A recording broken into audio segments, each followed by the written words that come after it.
Welcome, everybody, to the My Career Shop podcast, where on each episode, I get to speak to people from different careers and professions so you get an idea of what actually happens in the day to day of different careers to help you find out if this is the right path for you. For today's episode, our guest is Nathan Tsou, a research engineer at the J. Sterling Jones Hydraulics Research Laboratory for the United States Department of Transportation.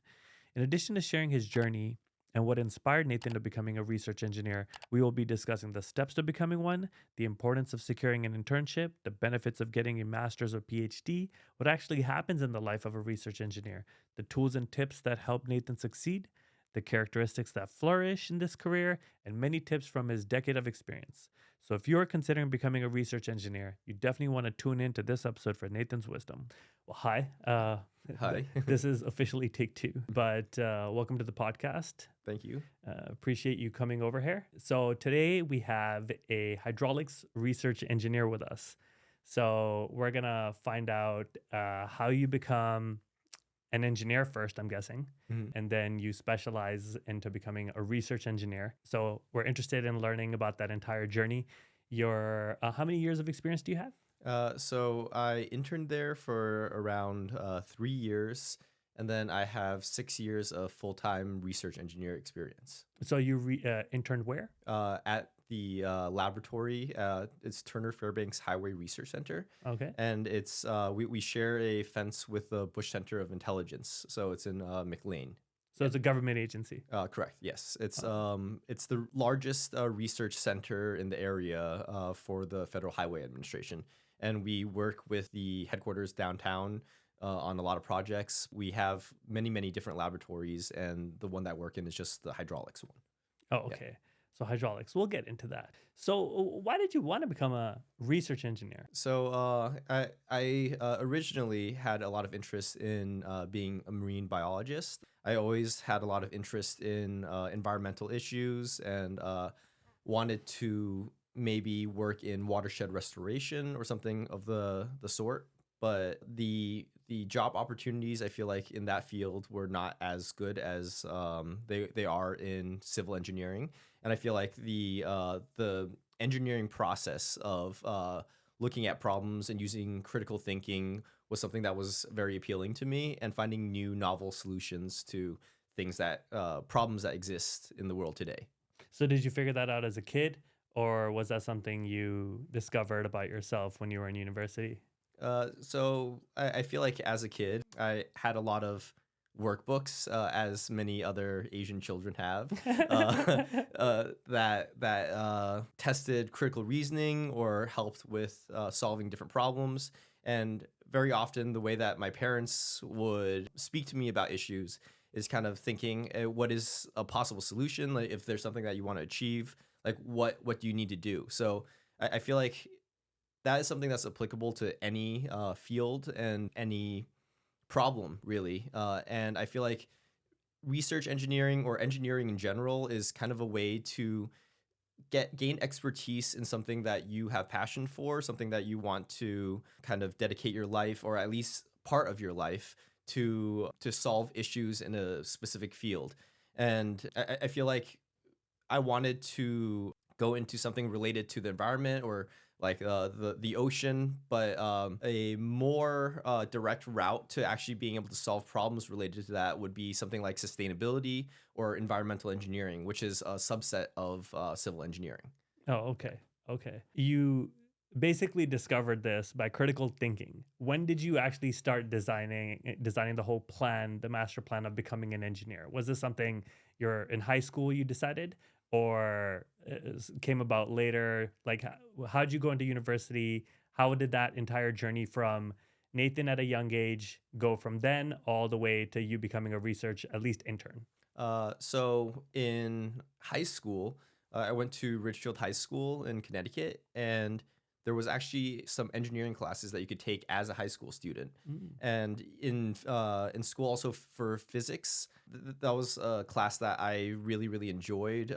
When you see things happening in the world around you, very often it's almost like mystifying. It's like you see something happen, and I really liked how physics kind of explained all the phenomena and kind of made it so that you could plan and kind of create the eventuality that you want by using critical reasoning. Uh, so I really enjoyed physics. I think that's probably the first thing that made me kind of think of engineering as a possible career. And then in high school, along with a physics class, first of all, in the physics class, our teacher had us create a trebuchet as like a final project. That was a large percentage of our grade, and I feel like things like that with educators kind of finding a way to motivate kids in their current mindset is really a way to create passion. I feel like in the children. And what's a trebuchet? Trebuchet is a medieval siege weapon that uses a counterweight that drops, and then the way that we created it had a pin, and we put a tennis ball in it, and basically you drop the counterweight and it turns, and it uses a much longer lever arm to launch the object. So it's something that was used to destroy castles and stuff in the past. Oh, Yeah. okay. I can picture it now. Yeah, correct. Yeah. And he had a giant one that he put on the back of his truck that he would launch watermelons across the field with, and that's something that he showed us. And I feel like a lot of kids like that's like the type of thing that gets them excited. Like they want to be able to create things. They want to see physics in action, right? Mhm. And I feel like that was probably the first thing that really got me excited about engineering and physics and understanding how the world works and being able to create things. Yeah. And then then also did the engineering class.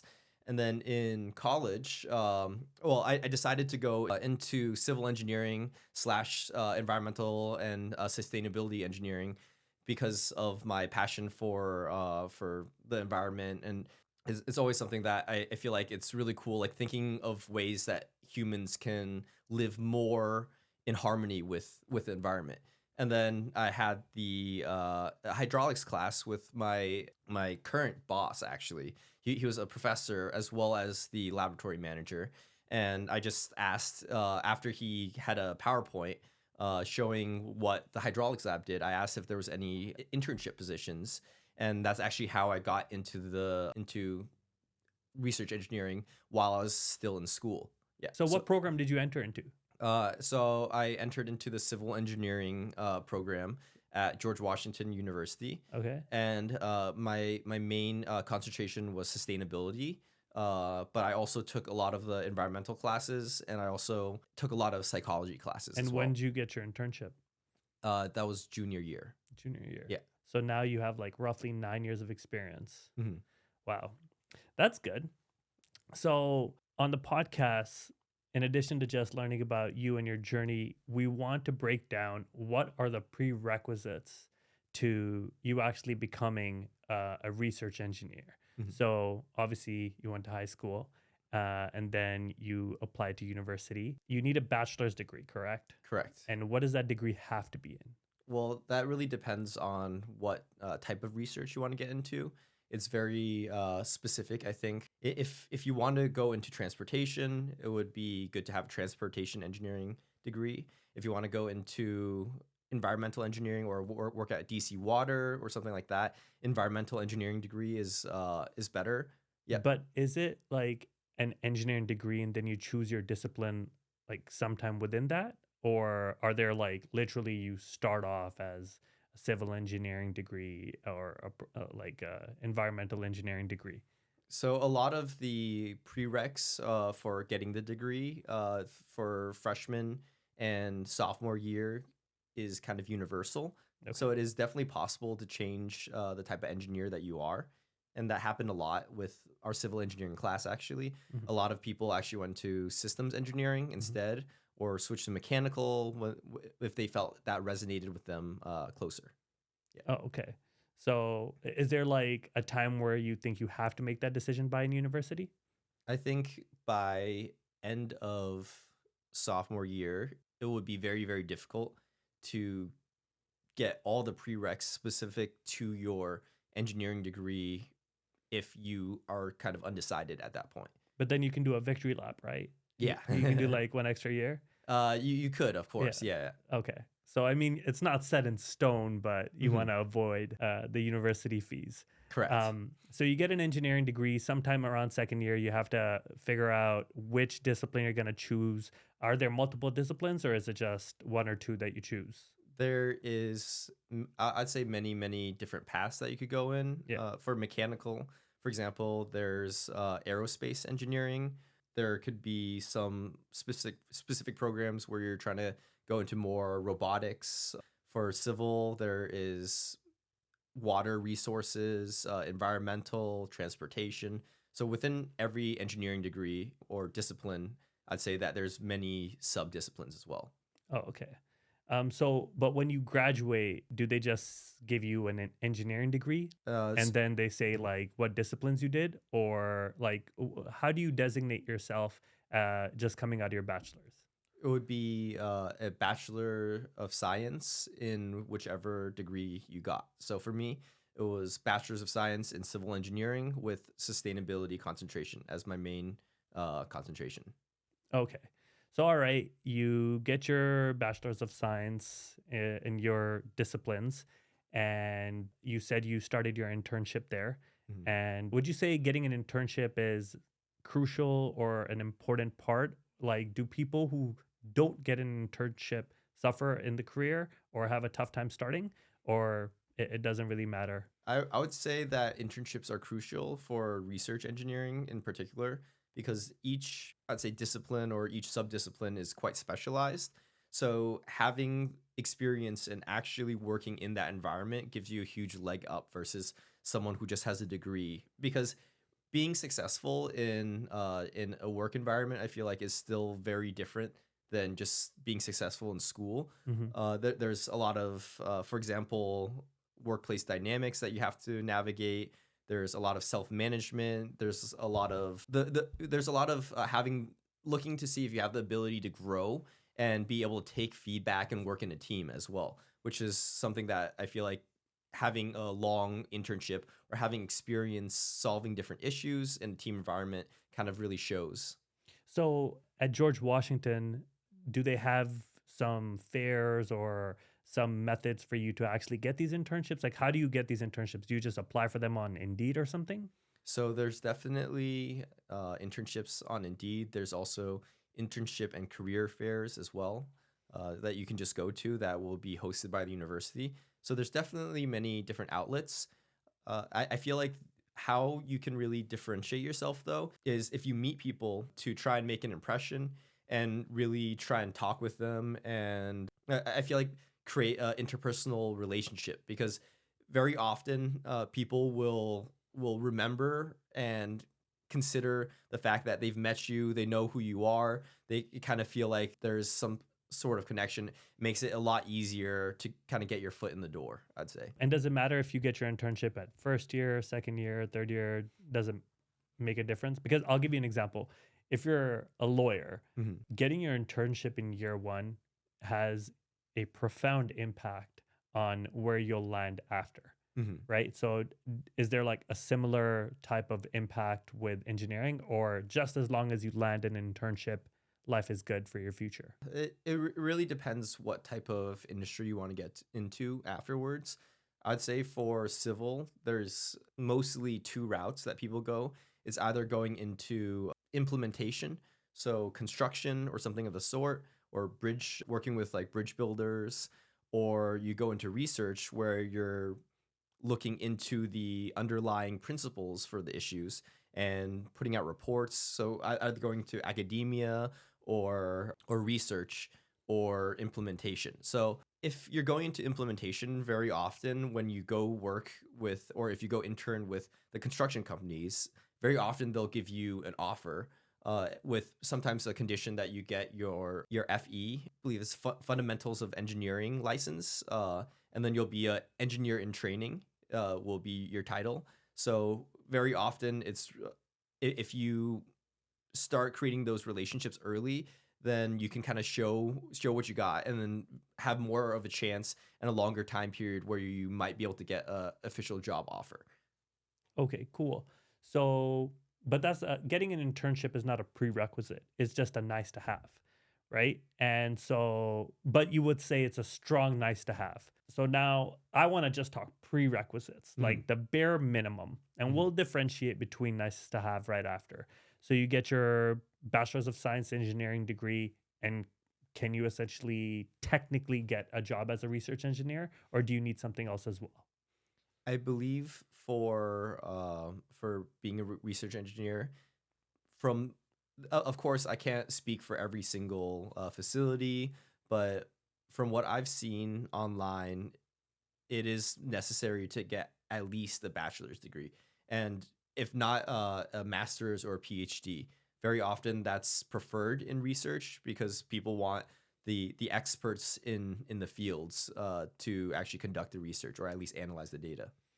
Okay. So I know I looked into research engineers before Mhm, this. So there's something called the professional engineer license. mhm. What is that? How do I get it? So And is that a requirement for being a research engineer? So for a research engineer, it is not definitely not a prerequisite. It's a license that you can get with the state, and it's something that is only valid in the state that you get it in. That you can have transferred to other states, but it gives you the ability to sign off on designs. So to basically approve and say that I have a license in the state, and I'm able to finalize this design and say that it is a valid design. So it is definitely a requirement if you're working in a design firm or somewhere where you're having to sign off on designs. But in research engineering, very often it is more trying to pioneer your way into new solutions versus testing your knowledge of current solutions. So Mm. it's not prerequisite, and I feel like it also won't really give you much monetary benefit. However, like I feel like people will respect your word a little bit more because you also need to have 5 years of engineering experience for at least a civil PE to be able to even take the exam to Mhm. be certified. So it shows that you have experience working in the field and you understand all the fundamentals as well. In order to get do you have your professional engineer license? No, I have my FE license, Okay. and I just recently passed 5 years working in the industry. So that is something that I will consider getting in the future. Oh, okay. Okay. But it's good to know that it's not a requirement. So Mm, essentially, from what I've heard, the main requirements are get a bachelor's degree, figure out what field or discipline you actually want to go into. If you have an internship, it's very likely to help you land a job. Those are the main prerequisites you need to be a research engineer. correct. It is, you're definitely a better candidate if you have a master's or a PhD Mhm, in the specific area that you're conducting research for. correct. Cool. So this is one of those professions where an advanced degree helps a lot Correct. because it's not the case with all professions. Mhm, Like if you have a master's in law, it doesn't do much for you, mhm. but people do it for other reasons. But it doesn't get you ahead the way you just described for a research engineer. So you said that the professional engineer license restrains you. Your license is only capable of having that authority in a particular state or region. Is that the same thing for your bachelor's of science engineering?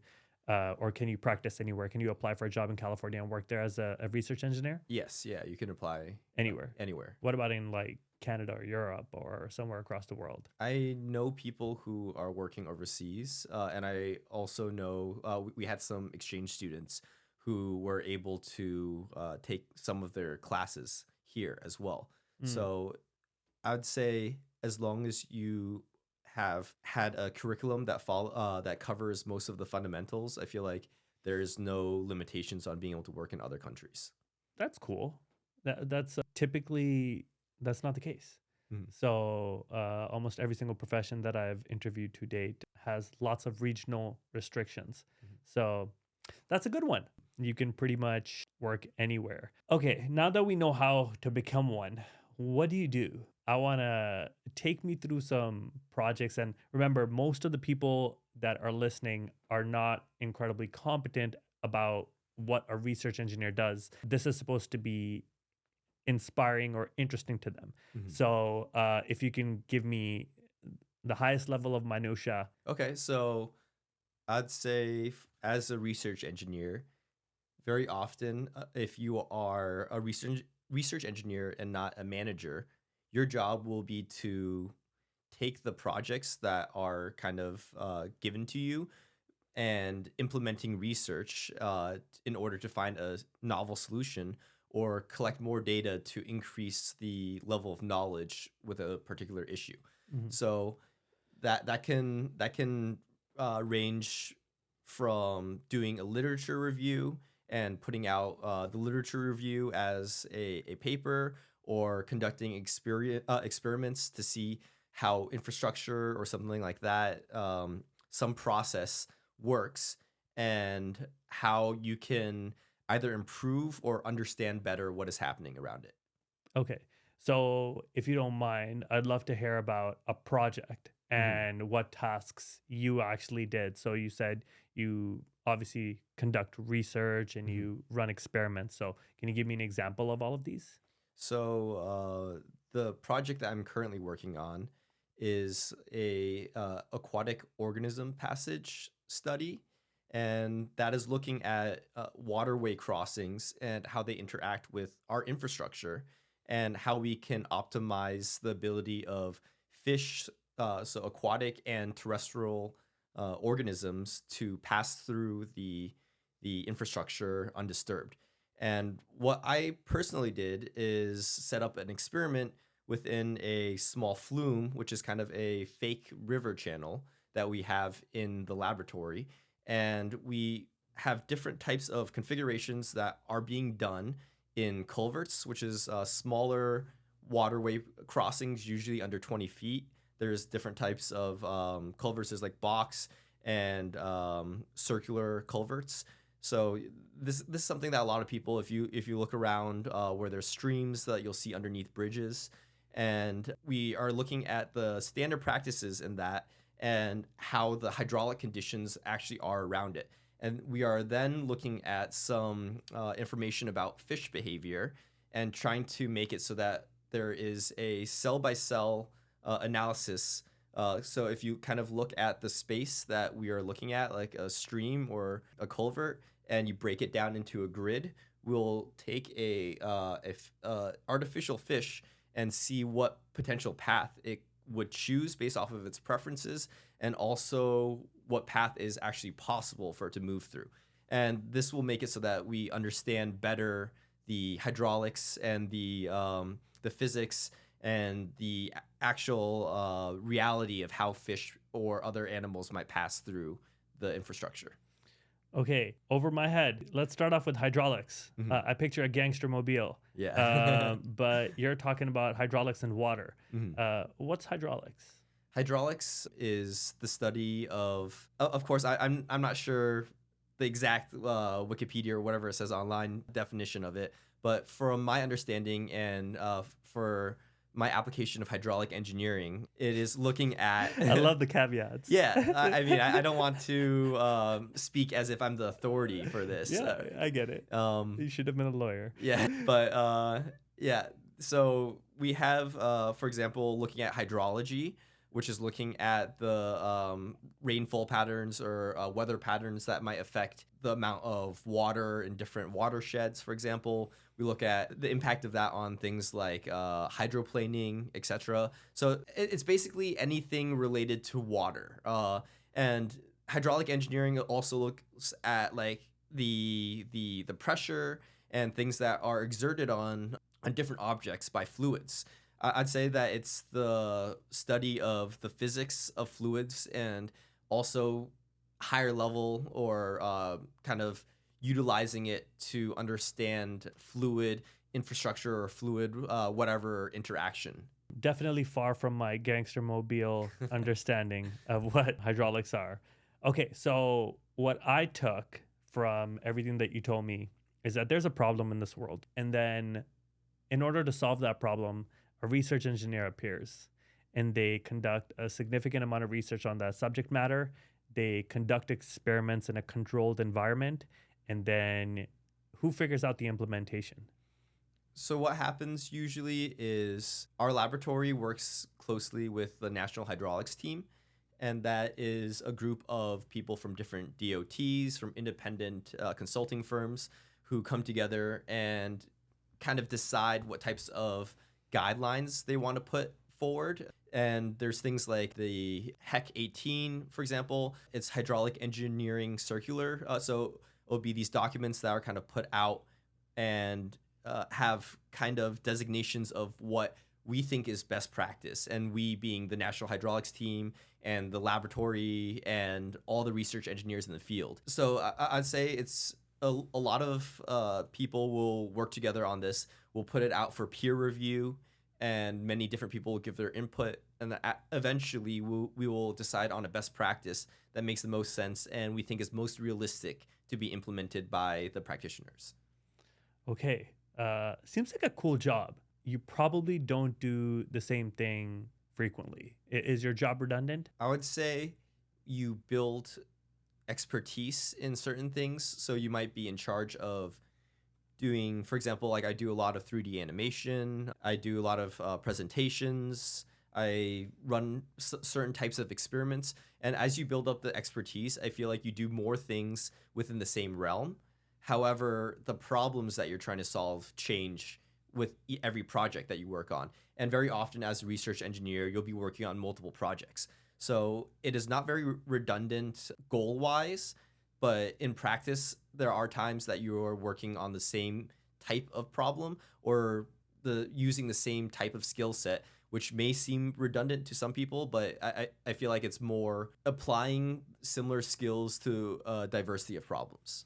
Okay, so let's say you solve this fish dilemma and you figure out this really conducive environment for them to just go through completely undisturbed. What's your next problem? Is like your job's not over. Is how many projects do you take on at a time? And how does that look like in the life of a research engineer?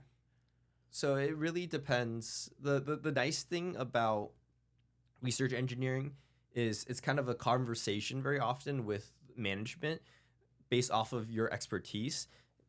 And if you do not have the expertise for a certain type of project, very often you're given chances to take professional development that might be paid for through the facility or so it's kind of very dependent on what your capabilities are, what your capacity is, that kind of influences the amount of projects that you're put on. So I feel like it's very dynamic and it's pretty personalized. Okay, so that's pretty cool. All right. You said you worked on 3D animation, you did presentations, and obviously you already told me you conduct research. If somebody's very interested in the career of a research engineer, what are all those little tasks that you perform on a day-to-day? And like on different levels, I'm guessing it's changing. So to the extent that you know of all these tasks, I would love to know what are those. So in general, what types of small tasks you might have to do outside of just pure research, correct? Yeah. Okay. So I would say very often you're going to have to purchase things for your experiments. There might be a person who's designated to purchase things related to your experiments. In my case, I do a lot of the billing and the paperwork. So the cool thing is that I'm able to kind of find ways to buy tools that will help us conduct the research better. So that's something that I'm personally doing. But I think it's very dependent, like what I was saying before, on what your capabilities are, what the needs are in the laboratory. It's kind of dynamic, and we all kind of help each other with problems, because I work with people who are mechatronics engineers, which is a mixture of mechanical and electrical. And although I'm not a specific hydraulic engineer, I have more experience in civil engineering, and they have a lot more experience in a lot of other things. So it really depends on what your expertise is, what's necessary, and if you decide that you want to step up and cover those responsibilities. Okay. Okay. So you've mentioned so many different types of engineers. I understand you're a research engineer. You don't have to go into the depths of anything, but can you tell me a whole bunch of different types of engineers and just roughly like a one-liner on what they do? So like mechatronics, I'd never heard of that before. Mhm. So they're mechanical and Electrical. electrical Yeah. engineers. So what's a mechanical engineer? Mechanical engineers kind of look at I'd say the physics of how different physical bodies interact with each other, and not just physical, like it can be gaseous, and solving problems like creating robots or creating rockets, things like that. And then electrical engineers mostly work with things like capacitors or like different types of electrical components, and things like computer components would be something that electrical engineers would have expertise in. Chemical engineers look at the interaction of different chemicals. That all of these, however, can have quite a lot of overlap Yeah. very often. For example, with biomedical engineering, which is a different type of engineering, you can look at things like gene therapy or studying how like plants interact with each other, and that also kind of looks at similar principles as what you would see in mechanical engineering, because then you're also looking at the mechanics of like the biomechanics. Mhm. So I'd say most of the disciplines look at the physical world Yeah. and how we interact with it, and find different solutions based off of specifically what their area is. Yeah, but you gave great examples. I'm Mhm. very interested in those types of examples. So you broke down mechanical engineers and robots and things of that nature, and Mhm. chemicals, chemical engineering. So I understand they'd overlap. You would expect that given Mhm. it's a similar field. What about like a civil engineer or like an aeronautical engineer? Mhm. Are you aware of like how their specialties manifest in the world? So for civil engineers, we kind of look at infrastructure, and not just infrastructure, but the human interaction with built environment. So things like buildings, etc.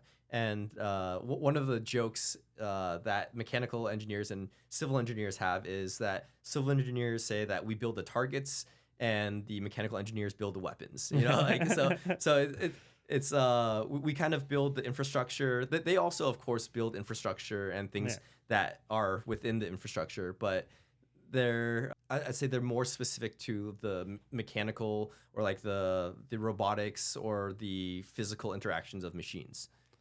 Okay. And are there other areas of engineering? Like I know there's aerospace engineering, right? But do they just go to space, or are they involved in creating the shuttle that takes you to space?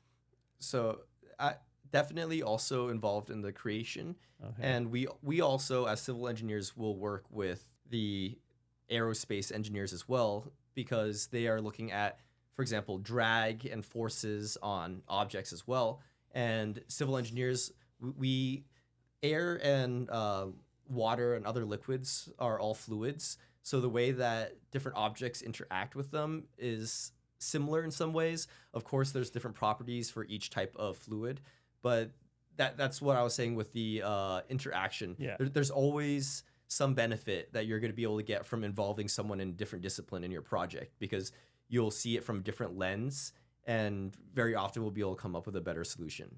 So all research engineers are technically some other discipline. You just call yourself research engineers because you conduct research and do experiments in a controlled environment. Whereas if you were to be in your same exact discipline, you would technically be a little bit more on the implementation side. Something like a design Yeah. engineer. Yeah. Cool. Okay, now I get it. Thank you. Thank you. So now that we know what you do on a day to day, what what type of characteristics do you need to succeed as a research engineer? So I would say that you have to be have the ability to critical reason, and I also feel like you need to be able to suppress your ego, which is something that to be a successful research engineer. Why?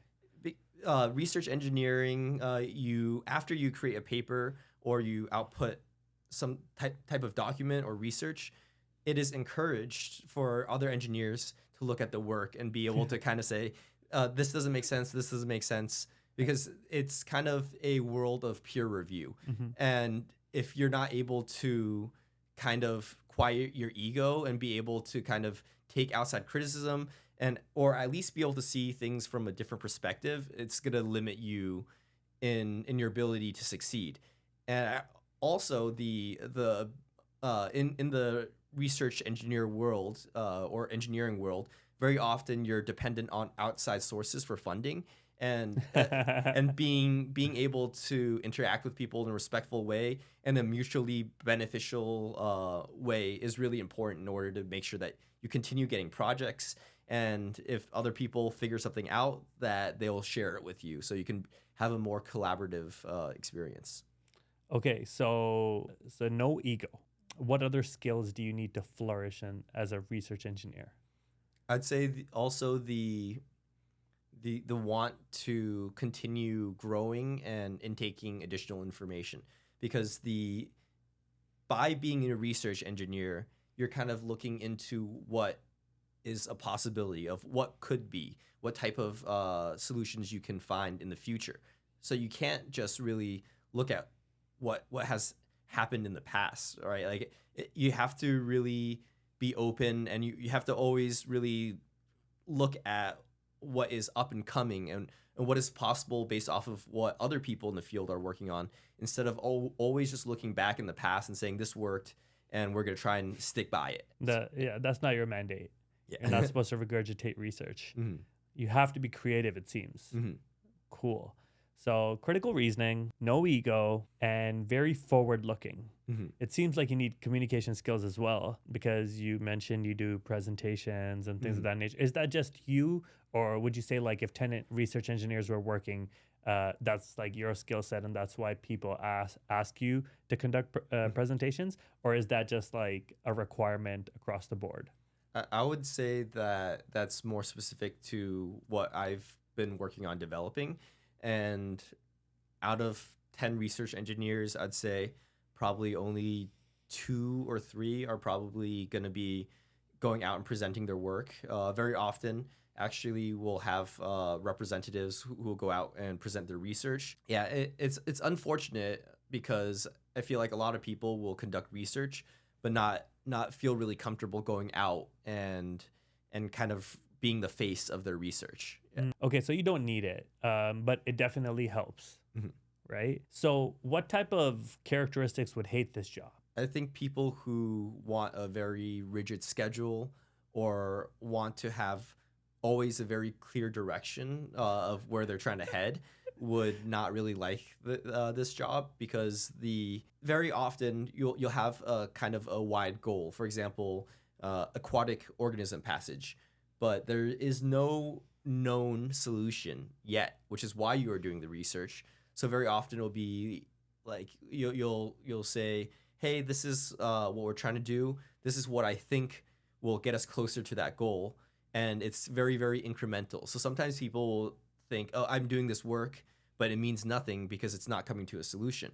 But if you look at it from more of a big scale, it's every piece of research, every piece of data that is done well is a stepping block to a better solution. And it's something that I feel like people who need to see their finished product and have it be done would have a lot of issues being in this field. Yeah. It's a great answer, because I had a friend, I remember when we were really young, and he just loved puzzles and uh, anything that was really complicated and didn't have an answer. And he actually loved engineering. He really flourished in that environment. He didn't actually become an engineer, but I think he would have. But that's good to know. Are there any other red flags that you would say if somebody has these characteristics, they should avoid this profession?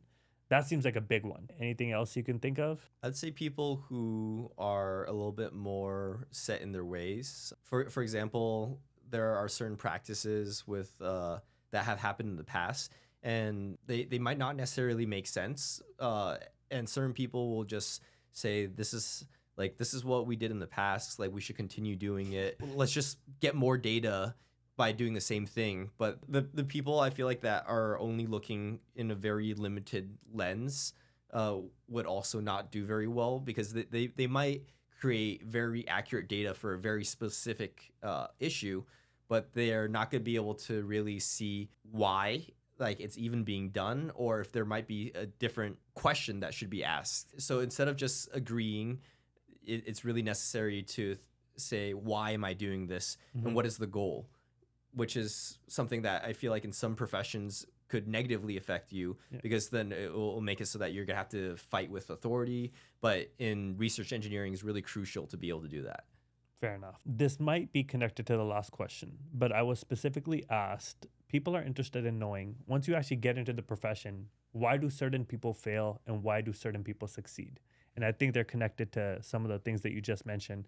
But do you have an idea after a decade of experience why certain people fail? I think certain people fail because they don't really develop all parts of their capabilities, not just being able to understand very specific issues, but being able to kind of connect with others and be able to understand what makes people kind of tick and like kind of understand other people's emotions because that's something that no matter where you're working, it is true as a research engineer, you might be working with machines or computers quite a lot. But at the end of the day, when it comes to implementation, if you're not able to make that connection and be able to really understand people and be able to communicate with them, it's going to be really hard either getting funds or getting people to accept your work. That solution is a solution to humanity. Hmm. You're telling us to become more empathetic. Correct. And do you feel like a lot of people in the field lack that? I feel like a lot of people have issues stepping outside of their own lens, and it's not. I'd say most people at some point. I also sometimes need to ask myself like why is this person upset? Mhm. And it might not be that I agree with them, but just having the understanding of why very often might help you be able to find a better solution in order to get your desired result. Yeah. Yeah, it's better for everyone if you are able to communicate what is needed, what everyone's expectations are, and then work together better. That's not a research engineer problem. That's a human problem. Yes. I wish we could all do that, but we can't. I mean, I hope we can, but we don't. So, talking more about just the job, do you think the job of a research engineer is stressful? I'd say that it's stressful in the way that you don't know what the impact of what you're outputting is going to be. And sometimes, for example, if you have a high profile visitor visiting, or you're going to a conference and you need to prepare like a presentation, or you're putting something out for peer review, it can be stressful. But I'd say because it's kind of a job where you're more implementing a vision at the base level of being a research engineer and not a manager for research engineering. I feel like the stress isn't as much for producing as it is kind of the stress I think is not knowing if what you're doing has any impact sometimes. And when you do see the impact, it's also the stress of what your peers are going to think of you. So before I said that it's important to not have ego, but I feel like in any type of venture, a little bit of ego and a little bit of self-pride in work also will drive you to be able to produce better things. But I feel like it has to be kind of controlled and used to your benefit. Yeah. You might just be a deep man. I think you have a lot of in-depth insight on how people ought to look at their profession. I haven't heard many people give, be more empathetic and, drop your ego. So, I mean, it's cool because I think that's probably exactly what you need. I mean, I'm in the legal profession. I think a lot of people take themselves incredibly serious, and lightening up would really get the job done a lot more easily. But anywho, that's cool. So those are the those are the stressors in your job. What's your workload like? Is that stressful, or do you feel like you have some level of work-life balance? I'd say that there's good work-life balance. Very often, the projects are a little bit more long-term, and you're putting out progress reports or presentations. But there is no expectation for you to be working more than the 40 hours that you're billing for, and there's a lot of flexibility. I think there's a lot of understanding that if there's, for example, like a doctor appointment or something like that that is necessary for you, as long as you let people know beforehand, it's not an issue. And there are core hours. I'm not sure if this is the case in all laboratories, but in our particular laboratory, there's core hours between 9 and 3 p.m. So it's not even the full 8 hours, and people have the flexibility of working before or after to fulfill their hours. And I feel like people are willing, as long as it's very, very seldom, if there's an emergency that comes up, to step up and help. But it's not something that happens often or is an expectation. A few questions actually. So you said 9 to 3 and you said laboratory. So I'm guessing you always work in a lab. Do you ever take your work home? So we work from home 2 days a week, and we work in the lab 3 days a week. So that's interesting. So how do you conduct experiments from home? Do you So, take equipment home? so very, very often there are data analysis portions of the experiments. Very often I will, for example, take a 3D scan of a river or the fake river channel that I have, and then I'll have to bring it home. I don't have to bring it home. I also do the processing at work sometimes, but having the home environment and being able to take that commute out very often makes it so that I'm able to just work more effectively and not have to spend as much of my time sitting in traffic, for example. So what'd you do during COVID? Because I mean, you said you took your 3D scan. What happened during COVID? Like, were you just conducting research at home all day for a year? So during COVID, we would have shifts where we would go in separately and keep the capacity low. We might have people in the downstairs office and people in the upstairs office, and we wore masks while we were working. So we kind of still went into the lab, but I'd say less than even 3 days a week. That's pretty cool. How much of your work is teamwork and how much of it is done independently? I would say about 60 to 70% is independent, and around 30 to 40% is collaborative. Okay, it popped into my head because you said people can come at their own independent hours and things of that nature. So if it was collective work, that would be difficult to match everyone's schedule based on how big the team is. How large is the team? So Your team, I'm guessing it differs based on projects and how many different competencies are involved and stuff like that. How big is your team and how much teamwork is typically expected within your team? Mhm. So my team fluctuates, I'd say, between 10 and 15 people, depending. Sometimes we have some staff turnover, but I'd say quite often we work collaboratively with our coworkers. We have people who do computational fluid dynamics, and that is a analysis of the velocity and the stresses on infrastructure using computational programs to look at it has the hydraulic principles inputted, and we set up things with a computer aided design program like a CAD program, and we then run different types of flows and things through it in order to see what happens with many different configurations. And we collaborate with the people who are doing the computer modeling by doing physical modeling that kind of calibrates the experiments, and we're able to use things like velocity probes to see what the actual velocity in the real world is, and then test it in a computational model, and then eventually scale it up to a full world scale experiment. So there's a lot of collaboration, I'd say, between the people doing the physical testing and the people doing the computational testing. Fair enough. Fair enough. You have a complicated job, man. So, for this complicated job, how much do research engineers earn? And I don't need to know your salary. As an intern, do you get paid? It depends. In the very beginning, you might have to ask for an unpaid internship. I have done unpaid internships in the past.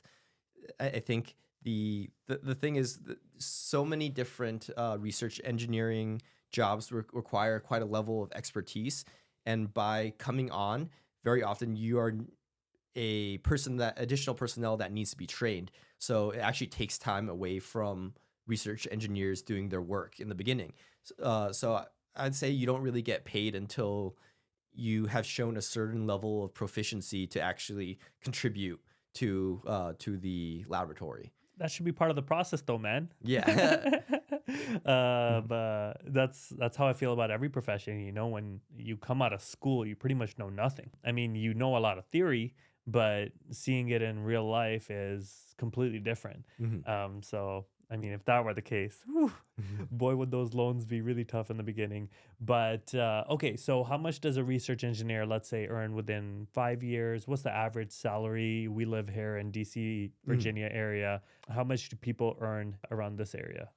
I would say, as an intern, once you are being paid, and usually it's not a full year that you have to wait. It'll just be kind of onboarding time, and then you usually get some pay. I'd say in the beginning you might make $10 to $15 per hour when you're just trying to figure things out, and then as a full time intern, I'd say you probably earn between 40 to 50,000 most of the time, and as a full-time engineer with bachelor's degree, it kind of scales based off of your level of education. You would earn probably around 55 to 70,000 to start, and with a master's degree, probably 65 to maybe 75 or 80. And with a PhD, I'd say probably in the range of 75 to 90,000, depending on the And this facility. is getting out, coming right out of school? Correct. Okay, so do you need to get a master's to get a PhD, or can you just do your bachelor's and then get your PhD? So there are certain places that will allow you to get a PhD if you show a level of experience in the field, Oh, and okay. they can accept it as a prerequisite, or at least partially some credits or something like that for your master's. Yeah. So how many years of education is that? Like, how long is a master's typically, and how long is a PhD? So I believe so for masters, there are some programs that you can take a little bit of extra classes and you can get your master's in 5 years. So just do your bachelor's and do some extra classes and get your master's. And for Sorry, Mhm, when you say that, mhm. that's including bachelor's? Including bachelor's, Oh, okay, correct? man. Yeah, I correct. was like 11. I mean, No, no, no. that's 9 years Mhm. almost. Okay, so Yeah. 4 years bachelor's, 1 year master's, Mhm. and okay, and how many for PhD? I'd say so. Also, if you get a master's normally, there's quite a lot of 2 year master's programs, and PhD, from my understanding, is around 2 years as well. Okay, and are you aware? Like, are they very expensive programs, or are they similar to your undergrad? They're similar to undergrad. Okay, that's good. All right. So those were the salaries that people were getting paid coming straight out of those respective programs. How much? Let's just go undergrad Mhm. because that's. Would you say most people in your field choose to work with an undergrad, or would you say the vast majority elect to get a master's or PhD? So I'd say the people doing the computational work usually have a master's or PhD, and the people who are doing the physical work very often have dual degrees to be able to have a wider field of expertise, or like the mechatronics or something that has multiple applications. So I'd say the majority have masters or above, and some people have either bachelor's or dual kind of mixed degrees. Okay. All right. And what are these guys getting paid within 5 years? And what is typically like a cap? Mhm. Is there like a ceiling that you're aware of? Or do people just slowly keep getting incremental increases? So I'd say industry standards probably about 2.5 to 3.5-ish% increase per year in pay from the base values that I said earlier, unless you develop additional expertise or, of course, like for the certification, very often it doesn't really help, but you might be able to go take continued learning courses and be able to kind of plead your case that you're able to say that I'm like a higher level of engineer now because I have more experience and I have like certain things to my name. So I'd say there's the base level of compensation gain, and it's kind of negotiable for what you bring to the table based off of your accomplishments. Okay. So I saw the market, Indeed was saying that people roughly get paid between 95,000 Mhm. and 135,000, I think Mhm. they said. Does that sound about right? So that would be, I'd say, for people in the actual government with that are like federal employees. I'd say it's probably closer to that range, but Mhm. most research engineers probably earn a little bit lower than that. Okay. Is my guess. Yeah. So are there, I'm guessing there's lots of private and like companies that have research engineers as well, right? I'd say the majority of research is done by state DOTs, the federal government, or universities. But so what's a R&D department then? That would be, I think, more specific for creating implementation products for specific solutions that Oh, the so company that has. those would be engineers in that specification or discipline Correct. actually. Oh, okay. All right. Okay. So now that you've been an engineer, a research engineer for quite some time, are there some special perks to being a research engineer that only you would know once you actually get into the industry and you definitely did not know when you were studying to become one? So I'd say some perks are that you're able to kind of this is something that was described to me by older research engineer when I started working there, that you're king in your kingdom because you have your experiment and you kind of get to decide what is done, and unless there's something coming from management or from funding, but very often you're able to control your process as long as you're able to present a good process for you to actually implement the research. Also I'd say that I feel like I've had the ability to meet a lot of high ranking people in the government because of the research that we do. We've had the last three secretaries of transportation come to the facility and manage to, or I had the privilege to meet them. And we also had Obama come give a speech, and we were able to like shake his hand after. So it's definitely really cool seeing that the leaders are coming out and actually seeing what type of research is being done, and really not just like working to stay in power, but to really see what the future might be and using that to kind of inform their decisions going forward. That's cool. I didn't expect Obama to come. But that's cool. So while he was in office or after? While he was in office. Oh, okay. That's really, really cool. All right. So where are we? So what do you like or love about being a research engineer? I really like that I'm able to spend time kind of researching the kind of like cutting edge technology for a lot of different things, like looking at how graphics cards are able to handle rendering of 3D animations, how we can use different types of computer components in order to run different types of AI or deep learning application. It's very dynamic, and the ability to kind of find the newest technology and apply it to a field and kind of see new processes and how it unfolds for me is really exciting. Well, I'm guessing as an engineer in general, you probably know so much that the regular folks don't. So that's probably a really, really cool perk Hmm. because you guys are definitely a lot more into the tech Hmm. and you think in a way that nobody else does, Hmm. right? It's such a solution oriented thought process. Hmm. I'm pretty sure you see a lot of do it yourself projects like, just got to do this. Hmm. But okay, so what do you dislike about being, or what do you find challenging about being a research engineer? Well, to kind of link it back to I feel like it's a benefit and a curse in a way. All right, if you're looking at everything solution based, then it makes it very often that it's hard to Mm, quiet your thoughts because you're always looking at things saying this is not optimal, that like this can be improved. So it might make it so that you're able to solve problems better, but it also makes it so that it's harder to find like inner peace, kind of. Yeah. So. That's funny, man. It is a gift and a curse. Are there any technical tools that you would recommend somebody learn or you wish you knew before you actually became a research engineer? I know you mentioned CAD, so I think you're talking about AutoCAD. Does it even matter if you learn these things in advance, or? And I'm sure now that you're actually a research engineer, you practice with many different tools. Mhm. Anything you would recommend the youngins learn in advance Mhm. that would help them with their journey? I'd say so CAD is just computer aided design. So Okay. AutoCAD is like a specific program that is widely used in the civil engineering community. But I'd say a lot of CAD softwares have similar principles of how to interact with the user interface. So just learning how to use those things and being able to, I think it is really important to understand the basics of the physics and all the forces. It is very difficult, and you have to kind of get into the weeds of it.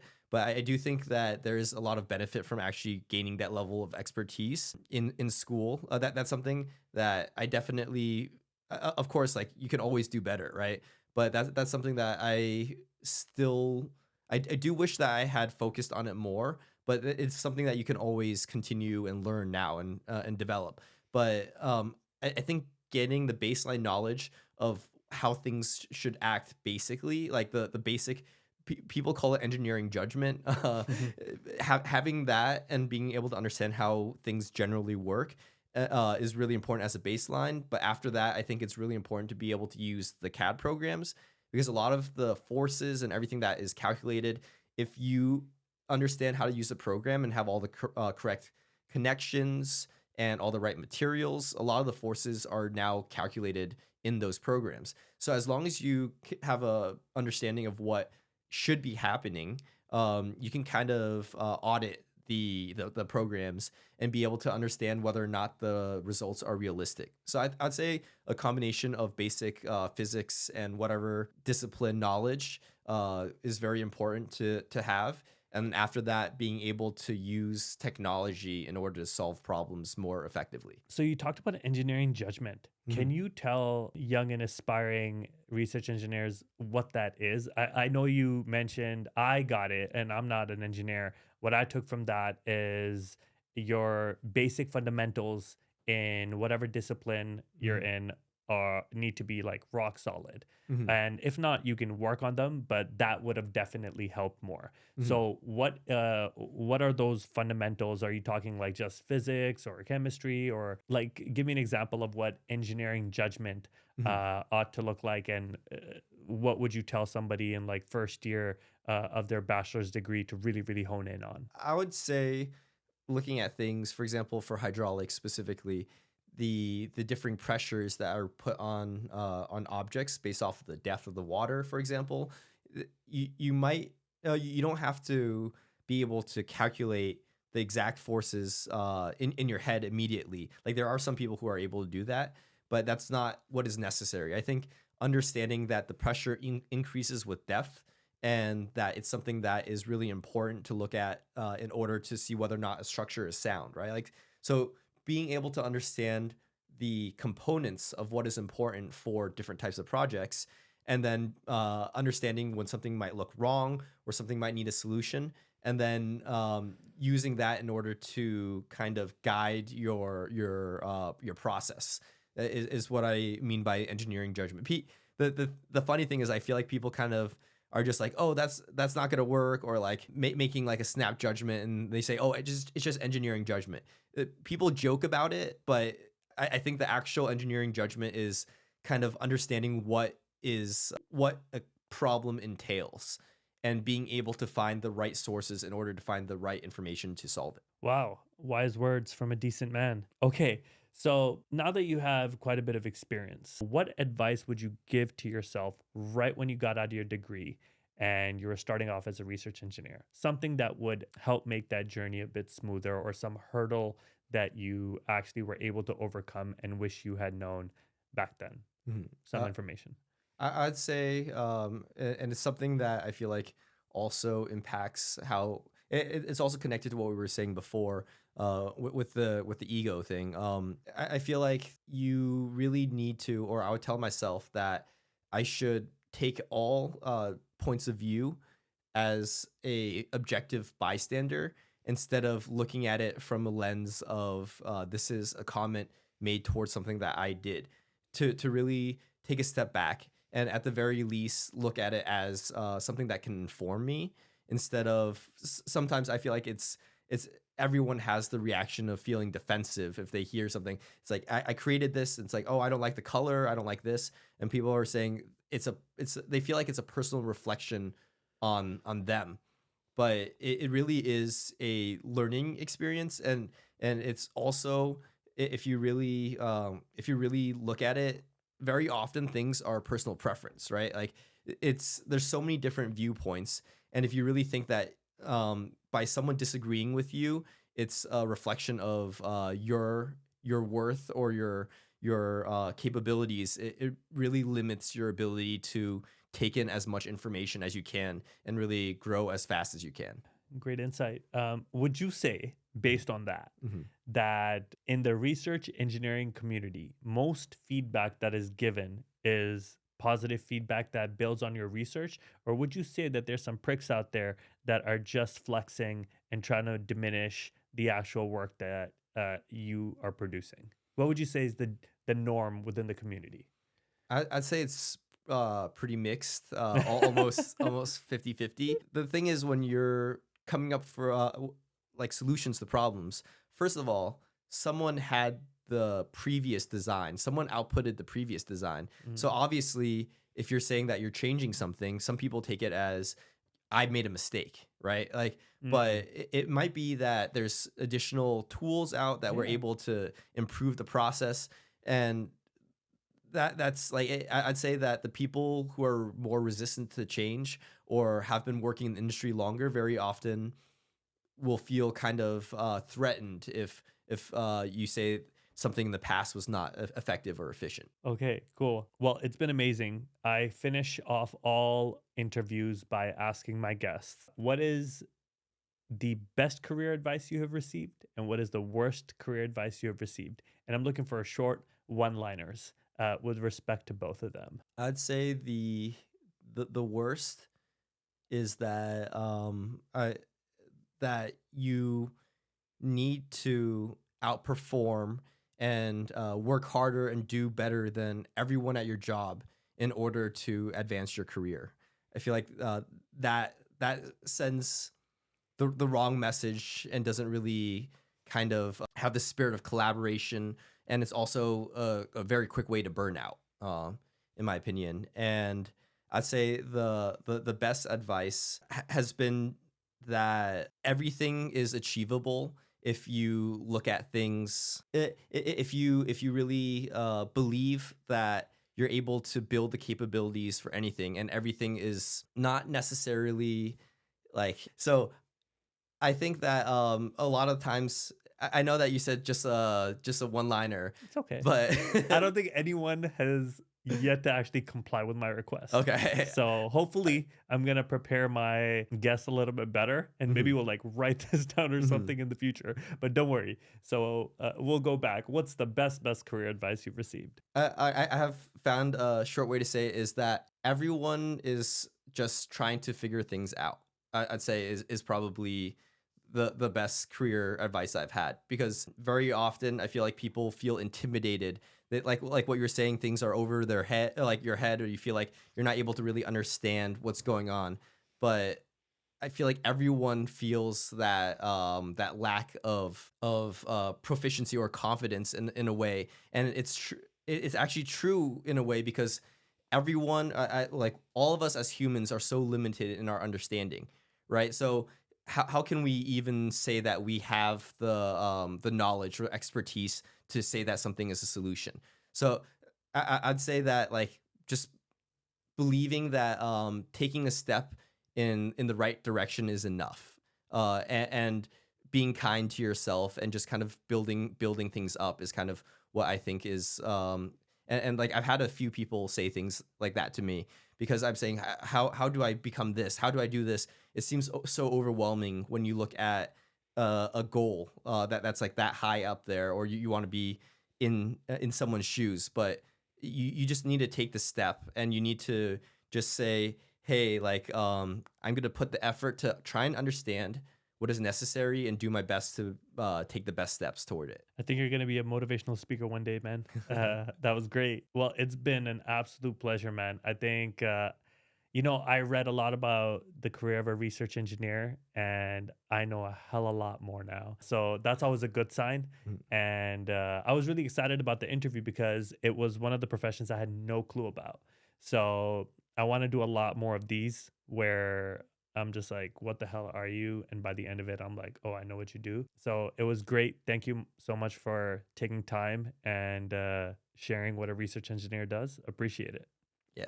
Thank you for having me. Well, that's it for this episode of the My Career Shop podcast. Thank you for tuning in, and I hope you have a better idea of how to become a research engineer and what to expect when you actually become one. Details about this episode and the career of a research engineer are on the My Career Shop website, links to which are either in the description below or show notes based on where you are watching or listening from. If you haven't already, please hit the subscribe button, leave a review, and comment on what professions you want me to invite next and what other information you would be interested in learning. See you soon.